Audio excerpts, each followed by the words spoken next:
Менә форум дейбез, һәм форумга 2 ел дәвамында нәрсә эшләдек, нәрсә сынап карадык, нинди форматлар сынап карадык, шуларны да анда килгән татар яшьләренә тәкъдим итәбез. Менә тукталып китсәк, төгәлрәк менә мәсәлән программалар. Беренче көндә безнең мировой татарский кафе, дөнья белән татар кафесы форматында, хәзер ул дөнья белән бик танылган формат, кыскача презентация рәвешендә үз эшчәнлеге турында сөйләү.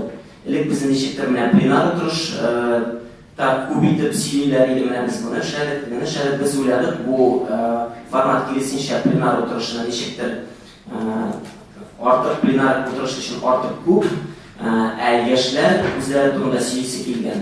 Безнең ел сайын күбәя бара. Һәм инде шуңа күрә уйладык, менә шушындый форматта алар үзләренең эшчәнлеге турында кыскача форматта сөйләячәкләр, тәҗрибәләр белән уртаклашачаклар. 20-гә якын менә шушындый чыгышны җыйдык беренче көнгә, һәм аннан алда безнең булачак танышу аларның.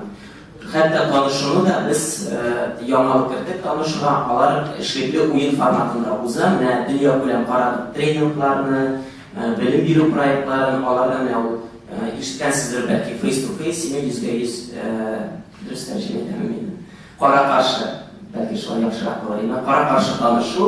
Менә ул бөтен форматларны без эшкәртеп, татарлаштырып, шулай ук яшьләрне үзара таныштырабыз. Димәк, алар шулай тирәнрәк бер-берсенең тормышы белән кызыксына башлаячаклар, татар дөньясының киң икәнен күрәчәкләр һәм үзләренең оешмаларның эшчәнлеге белән танышачаклар. Һәм инде әлбәттә пленар утырыш алдыннан менә әйтеп киттегез, проектлар аллеясы дип. Ничек без проектлар аллеясы эшлибез? Чөнки менә ул барганда яшьләр үзләренең проектларын, иң яхшы проектларын сайладылар. Алдан bir ай, 2 ай алдан алар белән шушы проектлар өстендә без эшләдек, ничек итеп аны күрсәтергә, ничек итеп аның киләчәген күзаллыйлар алар. Менә аларга да ул шушы проектларны үстерер өчен бер мотивация.